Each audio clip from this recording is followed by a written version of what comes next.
Hello and welcome to the Unlocking Behaviour Change podcast, the show all about psychology and changing behaviour. And my name is Jamie West. I am joined by Professor Emeritus Robert West. Okay, so at the end of last episode, we were talking a little bit about mental rigidity and schemas, and we ended on somewhat of a joke that theoretically you would look up the research into the more recent research on mental rigidity and aging and schemas. And I don't know, did you manage to do that? Did you find anything of interest? Yes, I did. I asked, to begin with, my AI friend Claude, and then I went into my AI academic friend Elicit, and then I went into my more conventional search engine Scholar Google, and then I went into my PubMed database, and the long and the short of it is that it is true that mental rigidity increases with age. Everyone agrees that that's the case. However, it's not as simple as that, because of course it depends on what you mean by mental rigidity and over what sort of time span. So a lot of the work that's been done on it, interestingly, is actually something that I don't think we were really talking about in terms of the extent to which you can respond flexibly in a given situation to a challenge. It was more, we were talking more about schemas and about assimilation and accommodation, the extent to which your mental framework changes over time.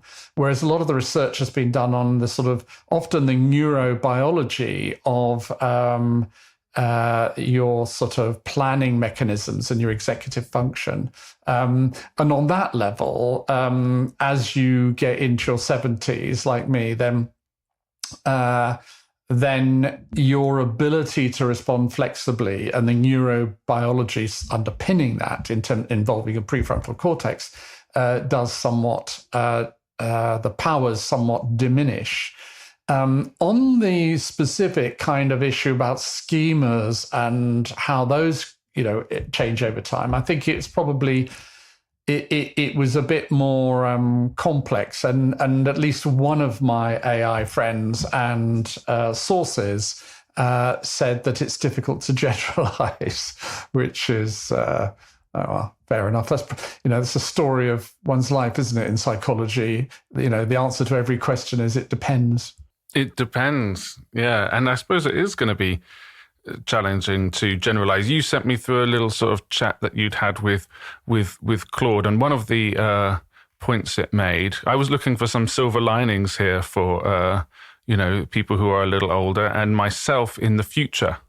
And one of the ones I found quite interesting is that sometimes a kind of a mental rigidity might not be it might be an adaptive function, so it can stop you ruminating on things. You kind of go, oh, this is it. This is what I think, and we're done now. We don't need to spend lots of time being worried, because actually, in general, people's anxiety does tend to dip after a spike. I mean, this is just on average in middle age. Anxiety does tend to go down, and happiness goes up. And then it goes down. And then it goes down again. I wonder if with the mental rigidity, if that is part of, I guess it makes sense. I guess you already know quite a lot already. Yeah, and you don't want to be, I think this is where the positive side of it does come out, which is you don't want to be constantly having to reevaluate everything all the time.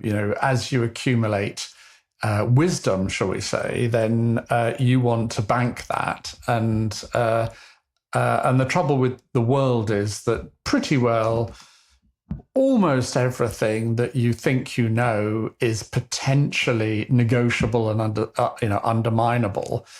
Even that, with visual illusions and things like that, the evidence of your own senses, obviously increasingly with AI, the evidence of your of your senses when you're looking at what appears to be a very convincing video or something like that. So that's a very troublesome situation when you're constantly having to accommodate to new realities. And it's about, like so many things in life, getting the right balance, isn't it? And finding a formula that works for you to say, well, look, I'm not gonna stick to all my views, come what may, and I'm not gonna be immune to new information as it comes in to give me a new outlook on life. But at the same time, above a certain threshold, I'm going to go, okay, actually, things aren't what I thought they would be. Yes, and I guess we vary how much we can accept that and how flexible we can be when faced with changes. I mean, I did read that our confirmation bias does seem to get worse as we get older in the face of incongruent evidence. So we sort of do become a little bit more less likely to challenge that. But like of all of this stuff, I when I was reading about this, I thought, well, in some sense, this is on average, but also it depends on the activities that you're doing, Yeah. And I was, just before we started this podcast, I was talking with my neighbor who I think is sort of in his 70s, and he doesn't have a smartphone. He's just got what they call a dumb phone. And he said he can't make any sense of apps, and his wife has tried to teach him, but he can't do it. And he said he didn't have a job that involved computers. So actually that will be, if you had a job that was involving computers up until the time you were 65 or whatever, or just all the way now, basically most jobs, not just jobs, but our lives involve computers. There won't be that kind of gap. If between the age of 30 and 70, you don't use a computer, you're going to be out of the loop on everything. Yeah, and with computers, you do need a mental model of how they work, in terms of how you interact with the software. And you need to build sort of schemas for how you deal with things like, the classic thing from the IT crowd, brilliantly funny comedy show. Have you tried turning it off then on again? Funnily enough, I did exactly that this morning. I had to do it because sometimes the computer that I'm recording this on with you, when I start it up, it just chunters away, and with the hard disk obviously going mad doing something, I have no idea what. And everything is incredibly slow and it doesn't work. And I just have to hit the power button, turn it off, and turn it back on again, and it works. That the mental model there is it's got itself into some kind of stupid loop, and a reset is what's needed. But with a lot of things, even interacting with your video streaming service, you've got your TV, you've got your streaming service, you've got your box, you've got multiple potentially controls. You've got to have a mental model. You've got to be able to cope with what that is. And I know a lot of people, including some people who I know very well, I'm not sure that they would ever be able to cope with more than one TV control device. Okay, so we also mentioned that in this episode we were going to talk about a concept called just noticeable difference. The JND. JND. Yeah, well, first of all, obviously I have to apologize for promising to do something in the future when you'd explicitly told me that was a bad idea in a podcast. So now we've got to do it. But it's a really important and generalizable phenomenon that exists in psychophysics, as it's called, which is essentially the psychology of perception and sensation, and our reactions, as well as our schemas, which is why we sort of got into talking about it. And the idea is a very simple one, but very generalizable. And it is the idea that, let's say you take a pitch, you've got a sine wave at a certain pitch, and you have another sine wave at tiniest difference, 1 hertz difference, let's say, in pitch. And you ask the person if they can tell the difference between that, and they can't. And then you gradually increase the difference until you get to the point where the person reliably can say, yes, that one is higher than that one or lower than that one. And that point, that threshold is the JND, or the just noticeable difference for pitch. And that concept of the just noticeable difference, obviously you get this when you go and get your eyes tested and they try different lenses. And so is it better or worse? And quite often, when you're making those judgments, you don't really know. You're not sure. Could be better. Is it not? And there's a methodology around that is quite important, because you're dealing with a sort of random distribution there. Even when you're not sure, if you make a guess, there might be something informing your judgment. So when we ask people about JNDs and do these psychophysics experiments, you do multiple trials, multiple versions. So the optician, in a small way, will do that with you. They might say better or worse, better or worse. They might put the same one back again, and they'll you see how reliably you can tell the difference. And that methodology I think is a very important methodology for all of us to use when we're making discriminations between things, and particularly if you can blind it, if someone else can be controlling which of the things you're comparing with each other, so that you don't necessarily know, you don't get a sort of placebo effect. So, whether it could be, a painkiller, did it make a difference? Didn't it make a difference? I don't know, is this pain worse than it, as you know, I've got dodgy knees on account of having played too much squash when I was younger. And some days are better than others, in terms of pain when I'm walking and so on. But if someone were to ask me, is today worse or better than yesterday? Or is this better or worse? It's a distribution. It's a random distribution. And so when you're making these comparisons, and people, you get this when people take sort of, I don't know, medicines of various sorts. They may be sort of herbal remedies or things that they think are going to work. Then, you want to be doing a number of trials to know, did it really or not? So the JND applies to any sensation that you might be experiencing, any quantity that you might be judging. Is this longer than that? Is it wider? Is it heavier? Is it all of those kinds of dimensions which we encounter in our lives? The JND comes into effect, and different conditions will, let's say, create greater or lesser confusion for us when we're trying to make these sorts of distinctions. But I guess a key point that I want to get across is that with a lot of the distinctions that we make in our decision making, in our assessment, in our evaluations, we often overemphasize or overrate the extent to which we are able to make a genuine, reliable distinction between them. And we base decisions on things where actually we don't know. It's below our JND for that. And we get, caught up in judgments, which then influence our decisions on things that actually, we can't really tell the difference, to be honest.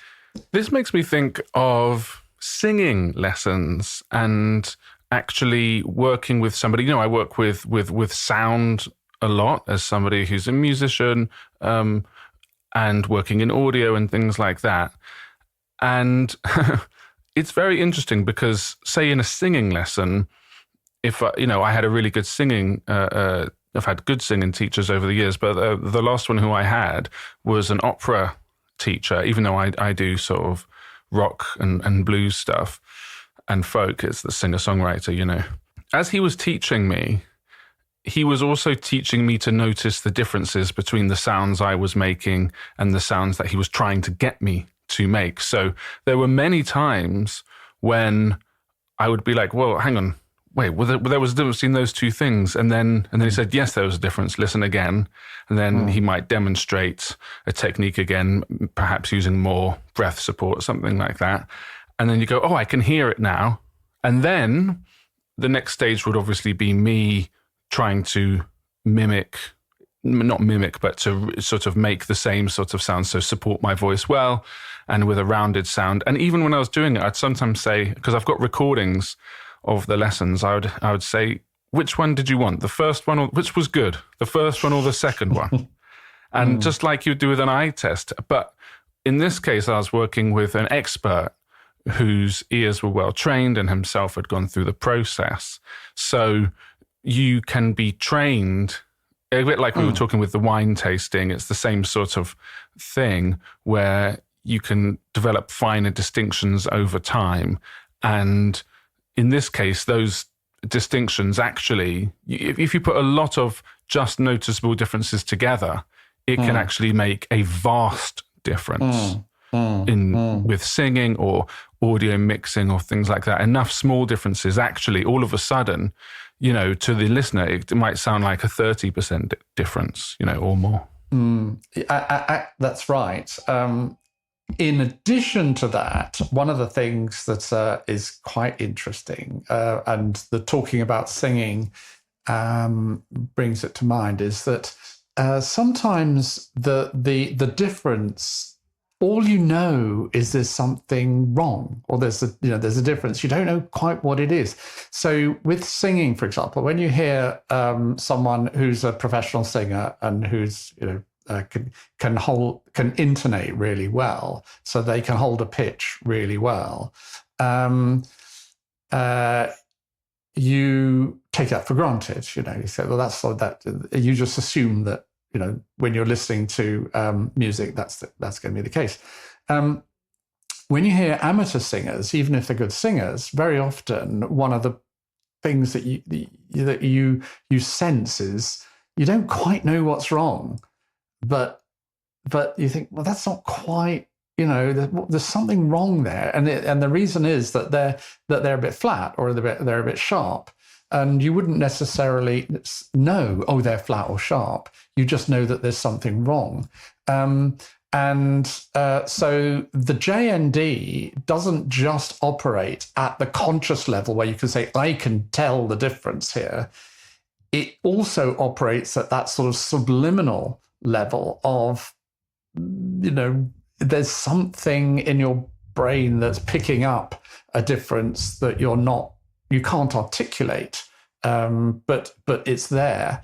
By the way, just on that, one of the interesting things I think is the case, but you'll be able to tell me, I expect, if I'm wrong, and that is when people use vibrato in singing, what I suspect is one of the sort of benefits of it is that it can mask very slight intonation issues.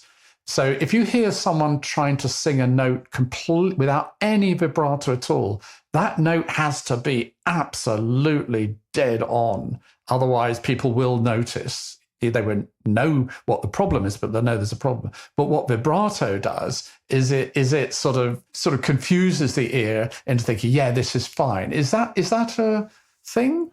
Well, yeah. So vibrato is a oscillation of above and below a note. So in that sense, it is not exactly, it is potentially going above and below. So it's not. And then the brain averages it out, doesn't it? So it makes it sound like it's sort of in tune. It is extreme. There are some singers who sing with very little vibrato. Peter Gabriel is one. He doesn't really like vibrato. Sometimes with Genesis, if you listen to the early Genesis, he'll actually do a really fast vibrato, really fast. But in general, he says he doesn't like vibrato. Now, he has it's really strange though, because a lot of singing is the voice and how much you just simply like the sound of that voice, even if it's a little bit out of tune. And something about, there are some, as you were talking about people who are professional singers will often sing out of tune also, especially live in concert. And these days with auto-tune or tuning software, we're used to hearing on albums very tuned vocals. So again, the whole center of how we perceive vocals has shifted, especially in recorded music, and in a way that you can use that tuning software live to a certain extent, but obviously no one can sing. Even people with the perfect pitch and everything, they still can't sing. So it sounds like it's gone through tuning software. At least I don't think so. So it is a really interesting area of what we perceive and what we like. And sometimes there are people who, now when I listen to some older records, like I think it was Freddie Mercury, who I really love his singing. But there were lots of times, a vocal performance has got this emotion. They might go sharp, they might go flat, they might do all kinds of things. And actually what's more important is the feeling primarily. But yeah, that vibrato can mask tuning issues up to a point. Only up to a point. Up to a point. Which makes me wonder about that generalizability, the generalizability of that thing is that when you have two things that you might want to compare, or when you're trying to achieve a particular level of something, if you can vary your achievement sort of above and below that or around about it, then it can mask the fact you haven't quite got it there all the time. And I'm just trying to think of where that would apply in another example, but it may be something that one could generalize. Probably not in the world of statistics. And well, I mean, of course, the world of statistics, that is the world of statistics, is just probability distribution. I suppose so. So they're actually in the world of statistics. That's a good example then. Yes, I think so.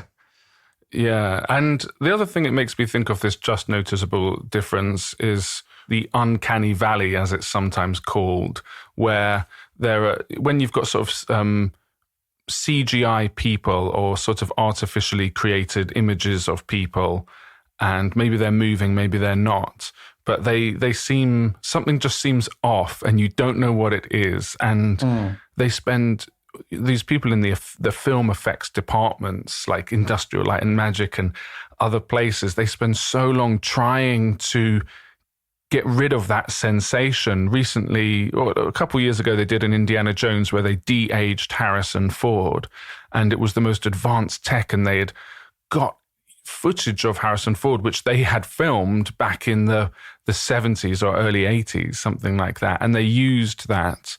But when I watched it, I still was like, to me, I felt a little uneasy inside watching it. I just didn't feel comfortable. And sometimes it's just like, are they blinking funny? You start sort of just thinking, well, there's something here, and I imagine that over time, this is inevitably, I would have thought they will solve it, because there's such a high premium on if you could solve that, they're probably getting closer and closer. They probably are. Actually, you just reminded me of another quite nice example of this, which is chicken sexing. Okay. Where expert chicken sexers Let's have to explain what that term means. Telling whether the chicken's male or female. Okay, yeah. You'd think it'd be easy, but it ain't, apparently, I'm told. And you've got to do it quickly because, when the chickens are born, you've got to, obviously, some of them are going to lay eggs and some of them aren't, So, I mean, you can tell eventually, obviously, but early on. So there's stories about, this amazing skill that people have, which is kind of like a sort of magic power of being able to do this. And but the thing that we're sort of getting to here is this idea of some part of your perceptual apparatus in your brain being able to make distinctions that you can't necessarily articulate, and the need and the importance of paying attention to those and not just sort of letting it go and thinking, well, it's probably fine, because it might not be. But at the same time, not over overdoing it so that you think there are differences there when there aren't. I think when it comes to fake videos, which is obviously going to be much more of a thing as we go along, and the videos get better and so on, we're going to get to a situation where humans need to be the equivalent of chicken sexers in order to make these really fine discriminations and go, hang on a minute, I don't think so. And that is already to some degree needing to happen when it comes to not just videos, but news stories, where what you want to be doing and is paying attention to the little clues that tell you, hang on a minute, this is not, this didn't happen. This story is a fake. And I think it goes to something which I can't promise, but maybe we'll come to in another episode, which is, how you tell the truth, both yourself, but also how you tell when people are telling the truth, which is obviously increasingly an important part of our everyday skill. Yeah, that's definitely something that we can look at in a future episode. And that's about all we've got time for this week on the podcast. It's been very enlightening learning about the mental rigidity as we age and the just noticeable difference. So it remains me to say thank you, Robert, for your input, and thank you for listening wherever you are. And we look forward to joining you next time on the Unlocking Behaviour Change podcast.